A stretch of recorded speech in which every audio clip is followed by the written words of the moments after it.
A hand shot out so fast the camera couldn't catch it. Not a blur. A frame of empty air. Then a fist already at a man's jaw. The footage was grainy, shot on old film. But it didn't matter. Something was wrong with what they were seeing. And these weren't film fans or martial arts enthusiasts.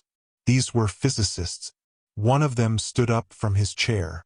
"Play it again," he said. Nobody laughed. The AI software ran the frame analysis 3 separate times before anyone trusted the output. And the number on the screen, the speed, measured down to the millisecond, made the room go completely silent. What kind of human body generates a number like that? His name was Bruce Lee.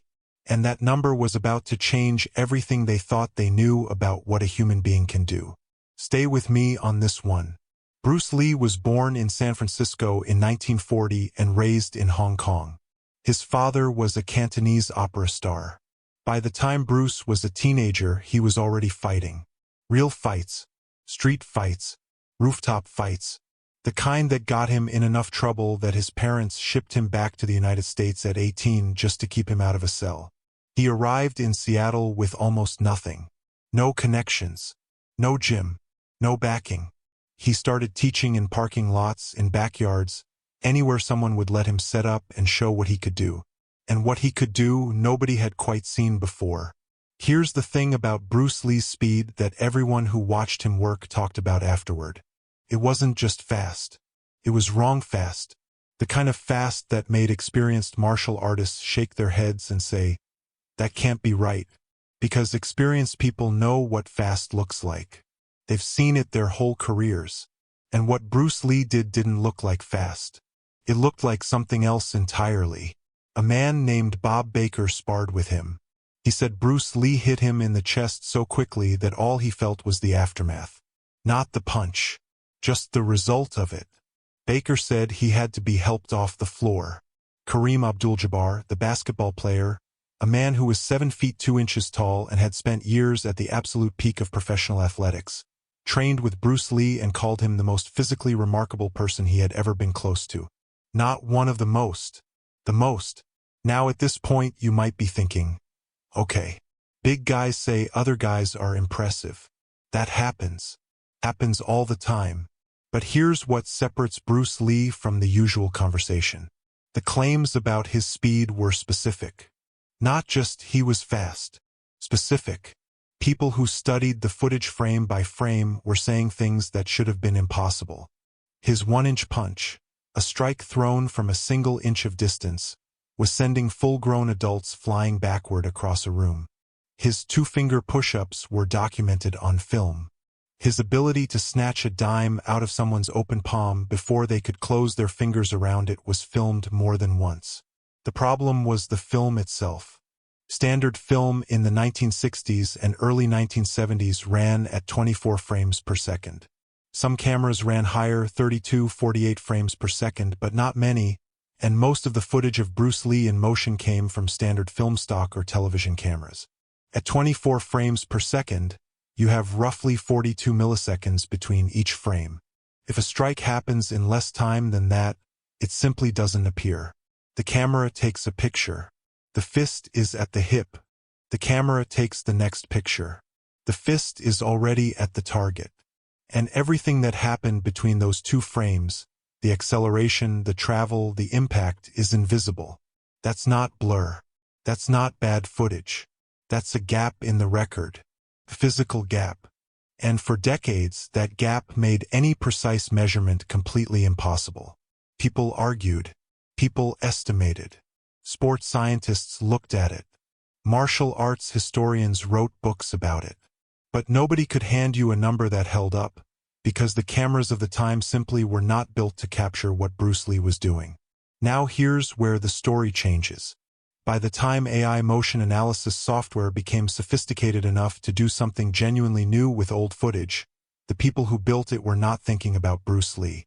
They were thinking about baseball mechanics, tennis swing optimization, golf club head speed at impact. That's what paid for the research. That's where the industry was pointed. But the software they built, the kind that could take partial visual data, analyze what came before and after a missing frame, and reconstruct the motion using physics, that software turned out to have a use nobody had predicted. Could go back to old footage. It could take a recording that was never designed to measure anything. And it could pull numbers out of it that the original cameras never could. Someone, at some point, pointed it at Bruce Lee. And what came back started a conversation that moved well past martial arts. The project didn't begin with fanfare. No press releases. No university announcement. It started with a researcher named Jesse Glover, a man who had actually trained under Bruce Lee in the early Seattle years and had spent decades afterward insisting that the standard estimates were too conservative. That what he'd witnessed with his own eyes was faster than anything anyone had put in print. By 2019, a small team of biomechanics researchers had gathered enough usable footage, training sessions, film set recordings, interview demonstrations to run a serious analysis. Not to honor Bruce Lee, not to debunk him, just to find out. They fed the footage into the system. Now I want to explain how the software actually works because it matters. It doesn't just play footage back in slow motion. Slow motion with old film just gives you blurry frames. What this software does is called interpolation. It looks at where a limb is in frame 1. It looks at where that same limb is in frame 3. And then it calculates what physically had to happen in frame 2, the frame that was never captured, based on mass, trajectory, and the biological mechanics of how muscles actually move. It reconstructs the missing moment. Not from guesswork, from physics. The first results came back on a Tuesday morning. The team lead, a biomechanics researcher named Dr. Yumi Sato, pulled up the initial output and looked at it for a long time without saying anything. The number she was looking at was the estimated velocity of Bruce Lee's jab, his standard lead hand punch, the most basic strike in his entire arsenal, the one he threw thousands of times per day in training.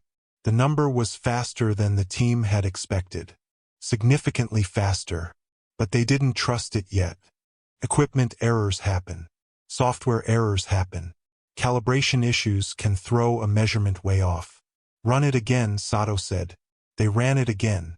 The number was consistent. Then someone said, run the 1-inch punch. The software processed it. The result came back. Now the team was quiet, because the number for the 1-inch punch wasn't just fast.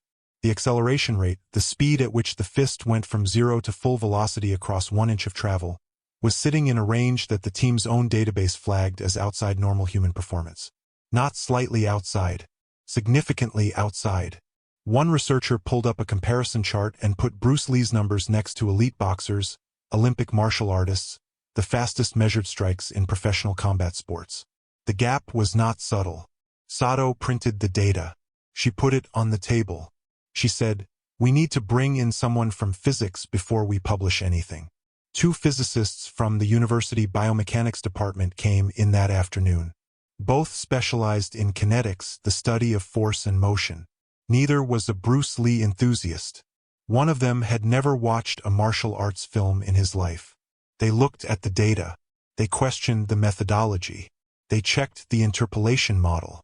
They ran their own calculations separately by hand, using standard physics formulas for impulse and momentum. Their numbers matched the software. One of the physicists sat back in his chair and said something that everyone in that room would remember for the rest of their careers. He said, the body shouldn't be able to do this. Not shouldn't in the sense of rules. Shouldn't in the sense of the muscle fiber recruitment sequence required to produce this acceleration doesn't correspond to any known physiological model. Nobody argued. Nobody celebrated either. They sat with what they had. And then Sato said, let's hold off. Let's not assume the model is right yet. There might be a variable in the footage quality we haven't accounted for. Let's sleep on it. The team agreed. They saved the files. They locked the lab. They went home. The data was parked. The physicists went back to their offices. Sato went out to eat dinner. The conversation in that room for the moment appeared to be finished. It was not finished. The overnight automated processing run completed at 4:47 in the morning. Nobody was in the lab. Nobody had asked the system to keep running. But the software had been left open, and it kept working, processing additional footage from the batch upload that nobody had cleared before leaving. The research assistant who arrived first the next morning, a graduate student named Marcus Chen, saw the results screen the moment he walked in the door. He didn't call Sato right away. He stood there and read the numbers twice. Then he called her. She picked up on the second ring. He read her the figures. She was there in 20 minutes. Because the overnight run had processed the footage at a higher interpolation resolution. More frames reconstructed. More data points per movement. And the refined number for Bruce Lee's peak striking velocity was not just consistent with the previous result. It was higher. Now the nature of the problem changed. And this is important. Up until that morning, the question was, is the data accurate? That's a methodology question. A calibration question. That kind of question has a contained answer. You check your work, you run it again, you find the error. But the new question was different. If the data is accurate, what does that mean? That is not a contained question. Sato called both physicists back. She also called a colleague at another institution, a specialist in human neuromuscular performance. Someone whose entire career was built around understanding how the brain commands the muscles and how fast that signal chain can possibly travel. 5 people standing around one monitor by 9 in the morning.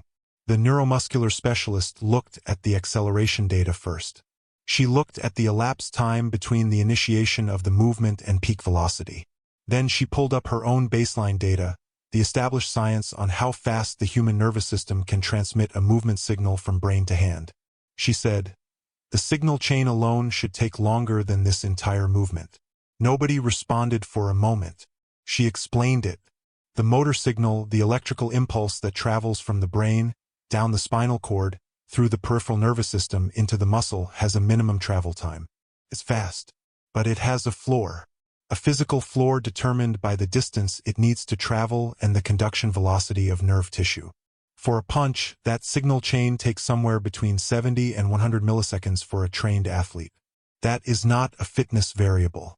You can train the muscles. You can train reaction time. But you cannot train the speed of electricity moving through nerve tissue. That number doesn't move. Bruce Lee's striking time, as measured by the AI on that footage, was coming in under that floor. Not at the floor. Under it. The physicist who the previous day had said the body shouldn't be able to do this was now writing on a notepad. He wrote for a long time. Then he turned the page face down on the table. Sato asked what he'd written. He said, I'm not ready to say it out loud yet. Now here's the thing. This is the moment the story stops being about martial arts. Completely. What was in that lab that morning was not an argument about who the greatest fighter was. What was in that lab was a measurement that conflicted with established science. Not with opinion. With physiology. And when a measurement conflicts with established science, you have exactly 2 choices. Either the measurement is wrong or the science is incomplete. The team spent 3 more days going over every aspect of the methodology. External software audit. Control tests using other martial artists, professional boxers, Olympic sprinters. Every control result came back normal. Every one of them fell within expected ranges. Then Sato asked the question everybody had been avoiding. She said, what if he was doing something with his nervous system that we don't have a model for? If you're still with me on this one, go ahead and hit that subscribe button. Because this is where it gets into territory that most people have never heard explained. The physicist who had been writing on the notepad, his name was Dr. Alan Marsh, finally turned the page over. He'd written one line, pre-initiation motor activation. Here's what that means. Standard human movement works like this. The brain decides to move. The signal travels. The muscle fires. In that order. Every time. For every human being on Earth. The gap between the decision and the muscle firing, that neural travel time, is the floor. The minimum. You cannot decide to throw a punch and have the punch land before the decision has finished transmitting. That is the normal model. But researchers had observed something in elite athletes, particularly in sports requiring explosive reaction, where the body appeared to begin initiating a movement before the conscious decision to move had been fully processed. Not after. Before. This is called premotor activation. It has been documented in small amounts in a handful of elite athletes. A sprinter whose leg muscles begin the push-off sequence a few milliseconds before the starter gun is consciously registered. A boxer whose shoulder begins rotating a fraction before the punch decision is complete. The amounts are small, usually 5 to 15 milliseconds. Tiny, but real. What Marsh was proposing, and what the data appeared to support, was that Bruce Lee had developed this mechanism to a degree that had never been documented in any other subject in the scientific literature. Not 5 to 15 milliseconds of pre-activation, significantly more, enough to account for the gap between the established floor and what the footage was showing.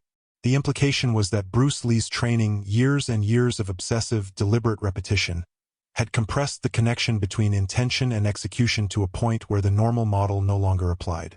His nervous system had learned to begin transmitting the movement signal before the full conscious command was complete. His body had, in effect, gotten ahead of his brain. Now, the confirmed number. After external audit, after full methodology review, after the control testing, the team published their analysis with the following figure. Bruce Lee's peak striking velocity, measured from the 1-inch punch footage, was calculated at approximately 35 miles per hour. 35 miles per hour. From 1 inch. For comparison, the average trained boxer generates a maximum punch velocity of around 25 miles per hour. A heavyweight champion generates somewhere between 32 and 35 miles per hour, but from a full extension, a full wind-up, complete body rotation, leverage, hip drive, shoulder drop, everything. Bruce Lee generated the same speed from 1 inch. No wind-up, no leverage. From a seated position, against a stationary target with no room to load. The force calculation made the room go quiet. Approximately 350 newtons of force at impact. To give you a reference point that you can actually feel, that is the impact force of a person dropping from a significant height onto a single point. That doesn't belong in the same category as a firm push.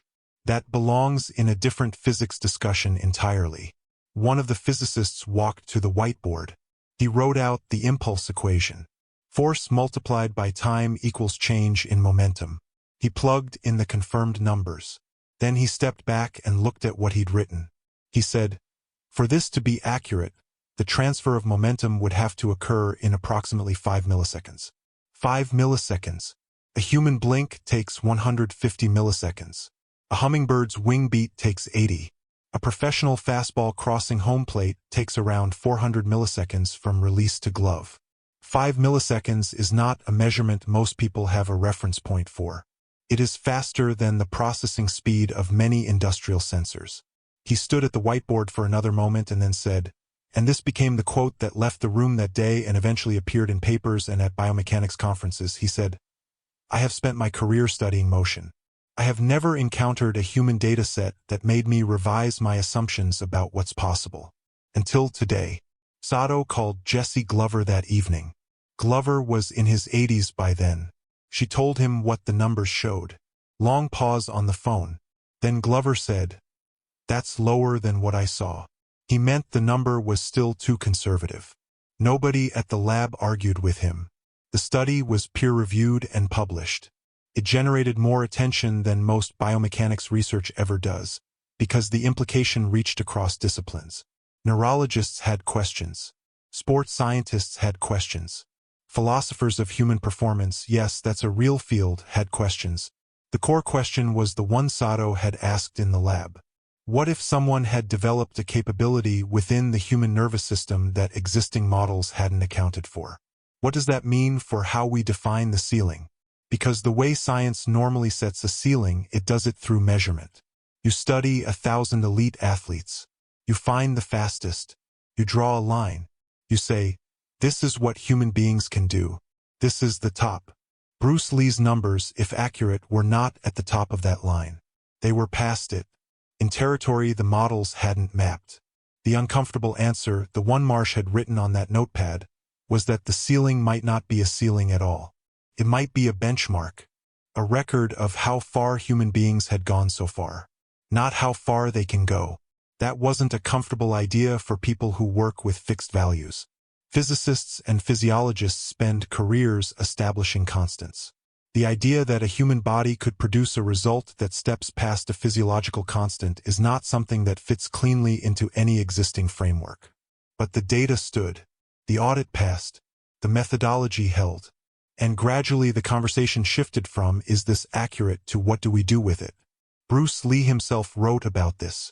He didn't have the language of neuroscience. He never used phrases like pre-initiation motor activation. But what he described in his notebooks, in interviews, in the philosophy he developed around his own training, was essentially the same thing the data showed. He talked about eliminating the gap between thought and action. He talked about training past the point where movement is commanded, to the point where it simply happens. He used the word emptiness, not in a mystical sense, in a functional sense. The body moving without the conscious mind getting in the way. For decades, people read that and thought, inspiring, poetic, martial arts philosophy, nice words from a remarkable man. What Marsh and Sato's work suggested was that Bruce Lee hadn't been speaking poetically. He had been describing a neurological state that he had actually achieved. A state where the signal chain from intention to muscle was so compressed, so shortened through years of deliberate practice, that it no longer fit the standard model. He had been describing exactly what the AI found. He had just been describing it in the language available to him at the time. Now, here's what I think matters most about this story. And it has nothing to do with the physics. Bruce Lee died in 1973. He was 32 years old. He had been doing this work, the training, the refinement, the complete obsession with what his body could be made to do, since he was a teenager. Over roughly 15 to 18 years of practice, he had taken his nervous system somewhere that modern biomechanics, with all its tools and data and AI software, could not fully explain 50 years later. He didn't know he was doing something extraordinary in scientific terms. He was just doing what he believed was possible. He was just refusing to accept a ceiling that hadn't been officially drawn yet. Think about that. The physicists in that lab had spent their careers measuring limits, publishing papers about limits, building careers on the precision of those limits. And a man who lived and died before any of them had finished high school had simply trained past the line they hadn't yet drawn. And the AI went back to the evidence, went back to what actually happened, and found that the numbers Bruce Lee's body produced didn't fit the map. The map was wrong, not the body. There's a moment in the lab recording from that second morning, yes, someone had left a camera running, right after the 5-millisecond calculation went on the whiteboard. After Marsh stepped back and looked at it, there's a moment where nobody says anything for almost 20 seconds. You can hear the equipment hum. You can hear someone shift in a chair. And then someone says quietly, "So what do we do with this?" Nobody answers right away. Because what do you do with a measurement that tells you the edge of human capability is further out than you thought? What do you do when the evidence tells you that you drew the line too soon? You don't erase what you knew. You extend the map. That's what science does when the evidence demands it. And that's what Bruce Lee was doing in that parking lot in Seattle, in those film demonstrations, in every training session where someone stood across from him and couldn't quite register what had just happened. He was extending the map, decades before anyone had the tools to measure it. A hand shot out so fast the camera couldn't catch it. Back at the beginning of this, before the lab, before the software, before any of the numbers, it was just that. A frame of empty air and a fist already at its target. Old footage. A room full of scientists who walked in expecting a curiosity and walked out revising their assumptions. The number that came off that screen didn't just measure Bruce Lee. It measured the distance between what we believe is possible and what actually is. And believe me, that gap is wider than any of us assumed.